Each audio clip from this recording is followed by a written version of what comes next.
전국 언론노조 MBC 본부장님 발언대로 좀 나와주시고요. 이진숙 위원장의 최근 월간조선 인터뷰 내용을 좀 짚어보도록 하겠습니다. 이진숙 위원장은 본인이 마지막 사선을 지키고 있다면서 지금의 상황을 다시 오지 않을 전쟁에 비유했습니다. 방통위원장으로서 직무를 어떻게 받아들이고 이해하고 있는지 제대로 파악할 수 있는 발언입니다. 전쟁이 무엇입니까? 아군과 적군이 있고 적에 맞서 무기를 들고 피 흘리는 그런 싸움을 벌이는 거 아니겠습니까?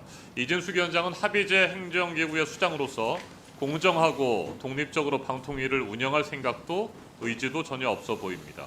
오로지 야당과 민주노총 언론노조 그리고 본인을 비판하는 국민을 모두 적으로 간주하면서 만인에 대한 1인의 투쟁을 벌이고 있는 것 같은데, 이호찬 위원장님, 민주노총 언론노조를 적으로 생각하고 있는 걸까요? 그렇게 생각하는 걸로 보입니다. 네, 그 인터뷰 내용에도 보면 과거 MBC 언론 노조와의 싸움을 영광이라고 표현했고 다시 오지 않을 전쟁이 시작됐다라고 말을 했습니다. 2012년 MBC 총파업에 대해서도 얘기가 있었는데 완전한 정치 투쟁이었다. 정치의 세력화가 형성돼 있고 민노총 강령에 충실한 집단으로 전락했다라고 비판을 했는데 2012년 MBC 총파업이 정치 투쟁이었습니까? 2012년 파업은 아까도 말씀이 네. 나왔지만 대법원으로부터 공정방송을 지키기 위한 투쟁이었다. 그래서 합법 파업으로 인정받은 것입니다. 그래서 대법원까지 가서 합법 파업으로 인정받은 것을 여전히 불법적인 파업이다라고 이야기를 하는 것 자체가 대법 판결을 존중하지 않는 태도라고 생각합니다. 네. MBC 노조원 1,100명이 민주노총에 의해 장악되어 있습니까? 저도 부끄러운 이야기지만 민주노총 강령이 어떻게 되는지 잘 모릅니다. 민주노총의 이제 언론노조 조합원으로서 권익을 지키기 위해서 상급 단체를 결정하는 것과 프로그램 제작과 보도와 MBC 방송을 만들어가는 데 있어서 민주노총의 강령을 따른다, 이것은 전혀 어불성설이고요. 이진숙 위원장도 그게 사실이 아니라는 것을 본인들이 민주노총 산하의 언론노조원일 때 다 아실 겁니다. 그래서 저는 전 국민을 상대로 방통위원장이 거짓말을 하고 있다라고 생각합니다. 네. 민주노총 언론노조를 지극히 혐오하는 그런 발언들을 계속하고 있는 데다가 문화예술인 특정 영화에 대해서도 좌파 우파로 갈라치게 하지 않았습니까? 이와 네네. 관련된 질문이 있었는데 여기에 대해서도 우파를 키워야 한다는 것이 아니라 우리 사회가 건강해지려면 좌우가 균형되게 형성돼 있어야 한다는 말을 하고 싶었다, 이렇게 답변했어요. 어떻게 생각하세요? 그것도 명백한 거짓말이고요. 2010년 국정원의 MBC 장악 시나리오에 보면 좌파 인사들을 척결해야 되는 대상으로 생각을 하고 있고, 실제 본인들이 좌파라고 낙인 찍은 PD들, 기자들 다 내쫓았습니다. MC 뭐 패널까지 다 해서요.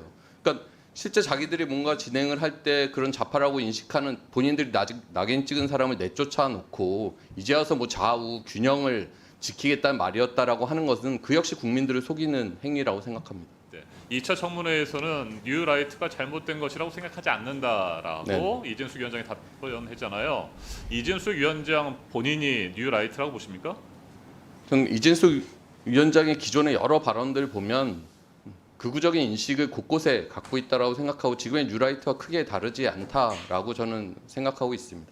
네. 자, MBC 박문진 이사와 그리고 KBS 이사를 방송통신위원회가 임명하고 추천하지 않았습니까? 네. MBC 박문진 이사의 효력정지 가처분 신청이 진행되고 있고요. 만약에 이대로 박문진 이사 선임이 최종 확정된다면 MBC는 어떤 회복할 수 없는 피해를 입게 됩니까?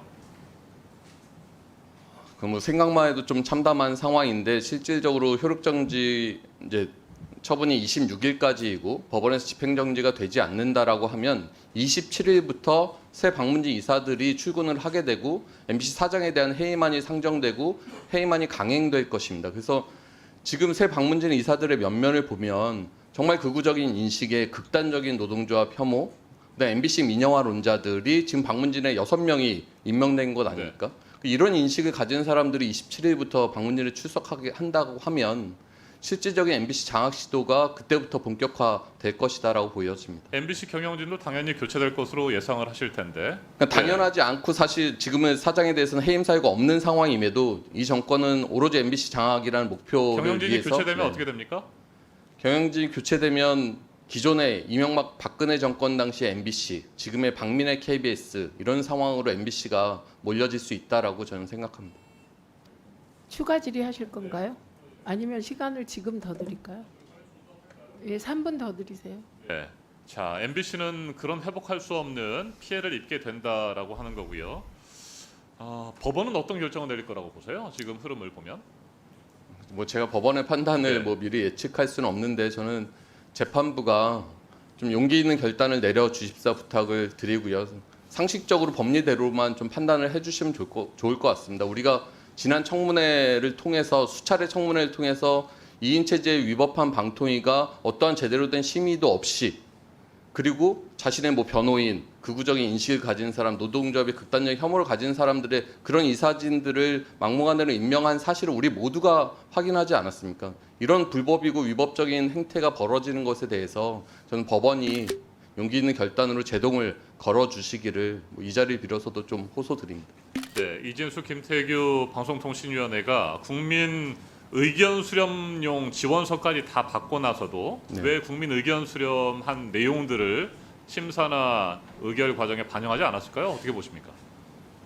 그러니까 너무 급했던 것이고 국민을 기본적으로 너무 무시한다라고 생각합니다. 충분히 절차를 거쳐서 진행을 할 수도 있었고 본인들은 뭐 탄핵이 걱정됐다라고 하지만 탄핵안이 본회의에 상정된 이후에도 24시간이라는 시간이 있지 않습니까? 그러니까 차분히 절차를 거쳐서 심의를 진행할 수도 있었던 것을 이 방통위 원장과 부위원장은 오로지 MBC를 장악하겠다는 그 미션 하나 그리고 국민의 여론이나 이런 건 전혀 안중에 없는 태도로 일관하면서 급하게 밀어붙이다 보니까 뭐 국민 의견 수렴도 볼 이유가 없고 여러 결격 사유들도 확인할 이유가 없다라고 생각하는 태도 아니었을까 싶습니다. 네, 이유도 없이 탈락한 지원자들은 너무 억울하지 않을까요? 억울하죠. 예. 본인들도 공정한 심사, 투명 검증을 계속 강조했었습니다. 근데 네. 실상 그런 게 하나도 안 지켜졌잖아요. 아까 말씀하셨던 당적 확인이란 것도 박문진 이사의 가장 핵심적인 결격 사유 중 하나인데 그걸 뭐 재촉하지도 않고 그냥 공문 보내고 답이 안 오니 그냥 아닌 것으로 본다. 이런 절차가 저는 공적인 절차에서 진행될 수 있는 건가? 저는 상당히 좀 안타깝습니다. 네, 그런데 이진숙 위원장은 충분한 시간을 갖고 자료를 일일이 살펴보고 논의했다라고 주장하는데 이건 거짓말입니까? 명백한 거짓말이죠. 그러니까 확인할 수 없는, 그러니까 전체 회의에서는 심의가 없었다라는 게 방통위 간부들 통해서 확인이 되니까 중간 시간에 자기가 확인했다라고 이제 계속 말을 만들어내고 있는데 저는 그 많은 서류들을 제대로 검증이 이루어질 수 있었을까? 국민 의견 수렴 관련 서류들도 김태규 부위원장은 자기는 기억도 못 하고 있지 않았습니까? 예, 그러니까 제대로 된 심의가 없었다라고 보는 것이 합리적인 판단이라고 생각합니다. 네, 선임된 이사들의 직무 수행 능력을 최우선으로 봤다고 주장하잖아요. 뭐 여러 번 얘기했었는데 저는 방송문화진흥회에 왜 공안검사 출신이 2명이나 있어야 되는지 모르겠고 직무수행 능력이라는 것이 MBC의 기존 경영진 2명은 국정원의 MBC 장악 시나리오를 앞장서 수행했던 사람들입니다. 거기서 그럼 직무수행 능력을 이 정권의 방송 장악에 천병 노릇을 할 직무수행을 본 것인지 전 제대로 검토가 전혀 이루어지지 않았다라고 봅니다. 네, 이훈기 위원님.